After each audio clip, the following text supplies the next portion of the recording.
afternoon.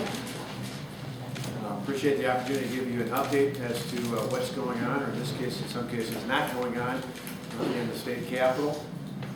First off, I want to begin certainly acknowledging the thousands of people who are outside protesting, many of whom are from the state of Wisconsin. Many more lately have been coming in from other parts across the country. Certainly acknowledge their right to be heard. But I particularly want to thank the 300,000 plus state and local workers from across Wisconsin who, unlike those here today, didn't skip out on work, showed up for their jobs, did their jobs the way that they have done in the past, and I believe will do in the future. And that is be good professional public servants, and we appreciate the work that they continue to do. Certainly, again, as I mentioned, the folks outside have every right to be heard.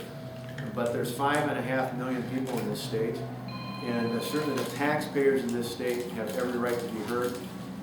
We're not going to allow for 1 minute the protesters to feel like they can drown out the voices of those millions of taxpayers all across the state of Wisconsin.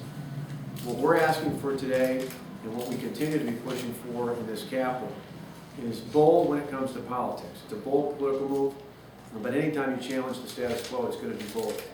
But it is a very modest request of our government workers all across the state. When I was traveling around the state, it's something worth repeating because we've been hearing it time and time again from people contacting us. When I was out at manufacturing plants talking to blue-collar workers across the state earlier this week, it reinforced to me that in many of those cases, they're paying anywhere from 25 to 50% of their health care costs. Most of them don't have pensions, and those that have 401ks, many of them have seen that the contributions from their employer has been suspended in the last year or two, I should say, as the economy has made it difficult in order to preserve jobs.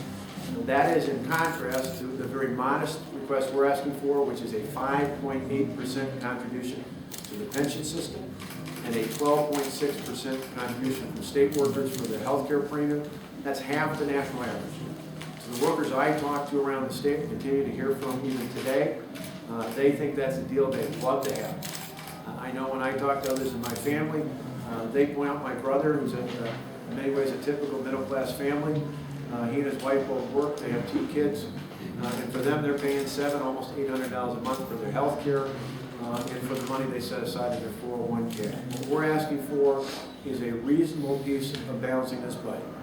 Wisconsin has a $3.6 billion deficit that we face going into the next biennium.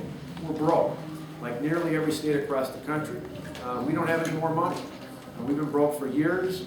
In fact, 2 years ago, they kind of delayed the pain by taking $2.2 billion of stimulus money, and instead of using that for one-time costs like infrastructure, the previous governor and legislature used that to plug in a $2.2 billion hole in terms of the Medicaid and school aid deficit. That's part of the reason why we're here today. They failed to make the tough decisions 2 years ago. We're making the tough decisions now, not only to balance our budget and help our local governments balance their budgets, but to make sure 2, 4, 6, 8 years down the road, our kids and our kids' kids aren't having to deal with these same crises. So we're here today because we were elected to make tough decisions. When I was elected, I interviewed for this job over the last 2 years and told the voters what I would do to get Wisconsin working again, to show that Wisconsin was open for business. We made bold changes in the first month in terms of turning the business climate around to make it easier for private sector employers to put more people to work by easing the burden on taxes, litigation, regulation, and the cost of health care. Now, the next great quest for us to get Wisconsin working again is to balance our budget and to do it in a way that is prudent for the future, not only for the state, but ultimately so that local governments can have those same tools. And that's really what's at the heart of what we're talking about today. I've heard, and I want to clarify some facts, I've now heard after several days in that some union leaders at the state level, the same unions who tried to cram through a series of employee contracts in December, who had, after the election, before I was sworn in, who had no interest in talking to us then about negotiating, but wanted to get that pushed through while they still had the previous majorities in place. Unfortunately for the taxpayers of the state, they failed to do so. Now suddenly are talking about being interested in negotiating. Again, we don't have any money. We can't make a good faith effort to negotiate when we don't have any money. But more important than the fact that at the state level, in the past decade, the average amount of time for a contract negotiation has taken 15 months. The reality here beyond that is for our local governments. And I used to be a local county executive. For our local governments, I know this well firsthand.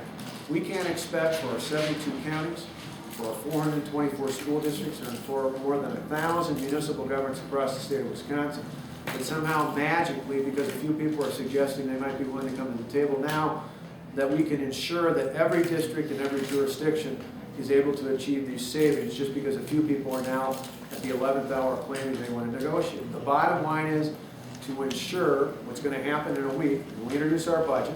And there are going to be reductions of significant size when it comes to aid to local government from the state, just like nearly every other state across the country.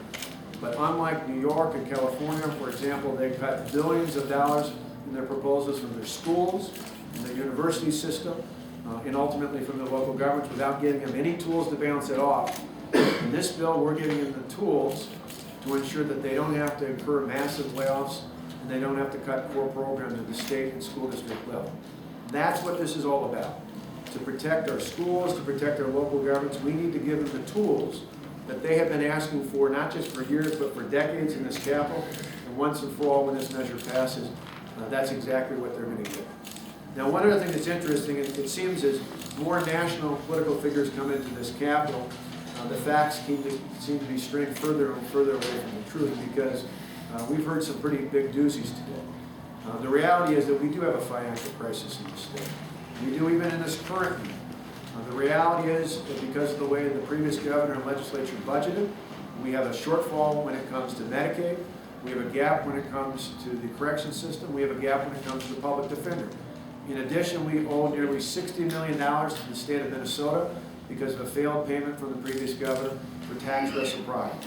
We have bill collectors waiting for us to collect bills, and it's time we step up and take care of the bills that we owe, and the fact that the bills will be forthcoming and more so in the future. We're going to do what it takes to get this budget on track. And equally, if not of greater importance, we're going to make sure that we're set up come July 1st when the next biennial budget begins, that we have the tools not only to balance the state budget, but to ensure that all of our local governments have the tools they need to balance their budgets with these very modest proposals to allow all of us, myself included, my cabinet, the legislature, to help make more in terms of pension and premium, healthcare premium contribution.